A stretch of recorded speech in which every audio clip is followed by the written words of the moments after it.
Friends, చూసారు కదండి పాలకూర ఉల్లి కారం ఫ్రై ఎంతో ఈజీగా టేస్టీగా చేసుకోవచ్చండి. ఇంకా ప్రాసెస్ అయితే చేసేద్దాం. ముందుగా పాలకూర కట్టలు అయితే ఒక 3 తీసుకున్నానండి. శుభ్రంగా క్లీన్ చేసి తీసుకొచ్చాను. అవి అయితే సన్నగా కట్ చేసుకుందాం.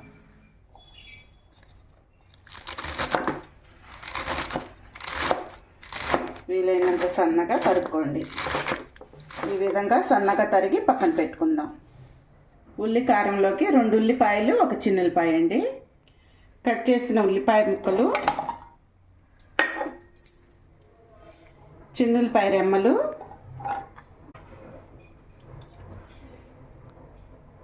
ఒక 2 స్పూన్లకు వచ్చేసి కారం అండి. ఇప్పుడు ఇది మిక్సీకి పట్టుకుందాం.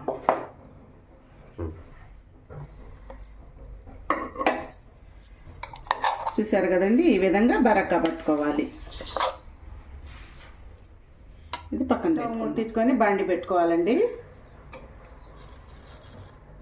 ఆయిల్ అయితే పోయాలి. అందులోకి మినప్పప్పు, ఆవాలు, పచ్చిపప్పు, జీలకర్ర అండి, 1 ఎండుమిరపకాయ, తాలింపులు అయితే వేసుకుందాం.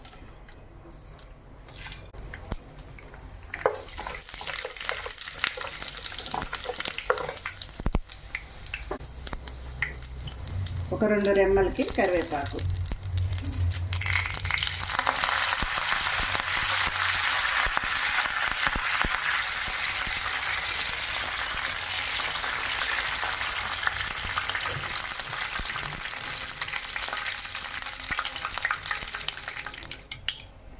చిన్నపాయ రెమ్మలండి, కచ్చాపచ్చిగా దంచినవి, అవి కూడా వేస్తున్నాం దాంట్లో.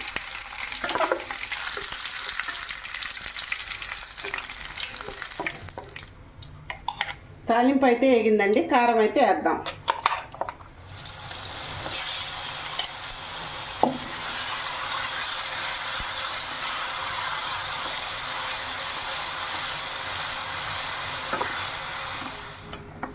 చూసారండి, ఉల్లి కారం అయితే వేసాం కదా.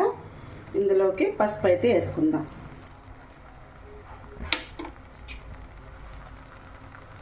సాల్ట్ కూడా 1 స్పూన్ వేసుకుందాం.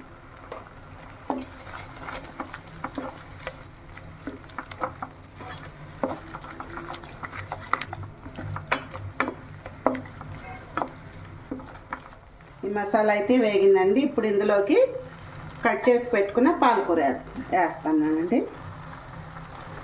పాలకూర అయితే వేసుకుందాం.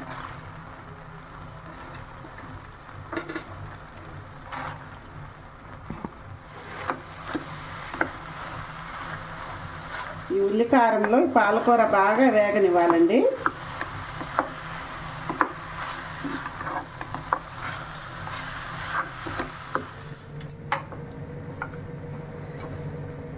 చూడండి, బాగా ఫ్రై అయితే టేస్ట్ అయితే మామూలుగా ఉండదండి. ఇది చాలా బాగుంటుందండి పాలకూర ఫ్రై, ఉల్లి కారం ఫ్రై.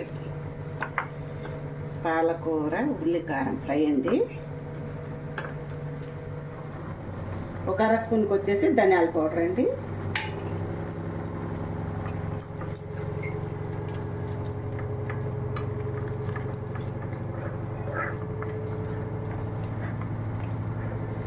చపాతీలోకి, అన్నంలోకి, అన్నింటిలోకి తినొచ్చండి. ఇది చపాతీ చేసుకున్నా, పుల్కా చేసుకున్నా, అన్నంలోకైనా సరే, దేంట్లోకైనా ఇది సింపుల్గా చేసుకోవచ్చు.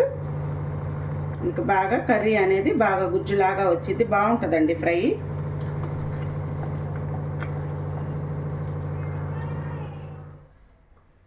చూసారు కదండి, ఈ విధంగా ఫ్రై చేసుకోవాలి.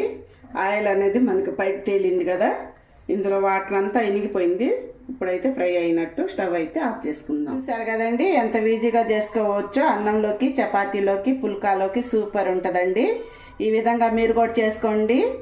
మన ఛానల్ ఎవరన్నా కొత్తగా చూసే వాళ్ళు ఉంటే లైక్ చేయండి, షేర్ చేయండి, సబ్స్క్రైబ్ చేసుకోండి. మీరు చేసుకున్న వంట ఎలా కుదిరిందో కామెంట్ బాక్స్లో పెట్టండి. ఇంకో కొత్త వంటతో రేపు కలుద్దాం. బాయ్.